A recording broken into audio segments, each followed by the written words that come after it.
तुम ठीक हो, पर तुम हो कौन? और सागर तट पर क्या कर रही थी? राजकुमार ने उसे आराम करने की सलाह दी। अगले दिन वो चलने लगी, तो राजकुमार बेहद खुश हुआ। उसने उसके साथ डांस किया और उसकी नृत्य कला से काफी प्रभावित हुआ। राजकुमार ने कहा कि आज का दिन बहुत अच्छा है, मुझे मेरे जीवन का प्यार भी मिल गया। नन्ही परी को लगा कि वो उसकी बात कर रहा है। इतने में ही राजा का आगमन हुआ और राजकुमार ने राजा से उस लड़की का परिचय करवाया, जो उसे तूफान वाले दिन मिली थी। राजकुमार ने कहा कि इसी ने मेरी जान बचाई थी। मैं इससे शादी करना चाहता हूँ। राजा भी मान गए। लिटिल मरमेड का दिल टूट चुका था। यह सब देख श्रिम्प ने सागर में जाकर राजा को सब कुछ बताया। राजा ने सागर की देवी से प्रार्थना की और सतह पर चला गया।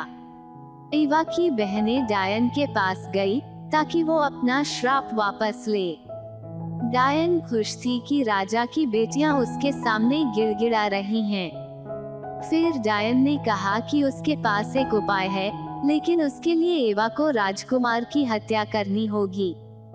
यदि लिटिल मरमेड इस जादुई खंजर से राजकुमार को मार देगी, तो उसे अपनी जलपरी वाली जिंदगी वापस मिल जाएगी।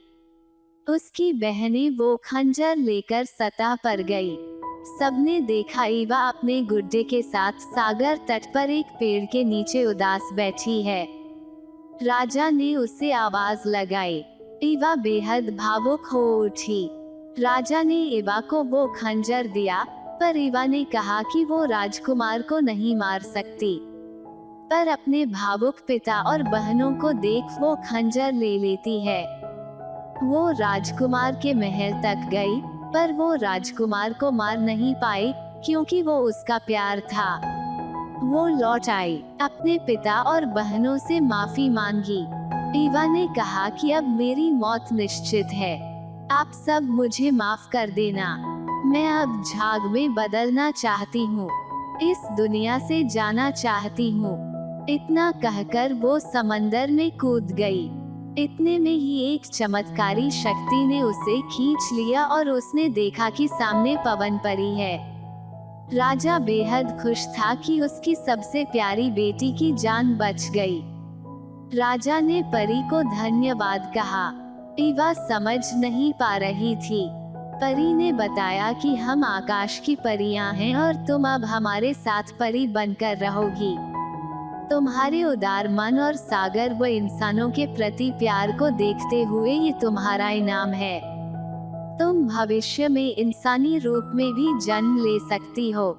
लिटिल मरमेड ने सबको अलविदा कहा और अपने राजकुमार से भी कहा कि अगले जन्म में तुम ही मेरा प्यार बनोगे। मैं हमेशा तुमसे प्यार करूंगी। उसने परी माँ को धन्यवाद कहा और उनके साथ स्वर्ग में चली गई। ऐसा होते ही उस डायन और उसके पापों का भी अंत हो गया। सभी लोग संतुष्ट थे।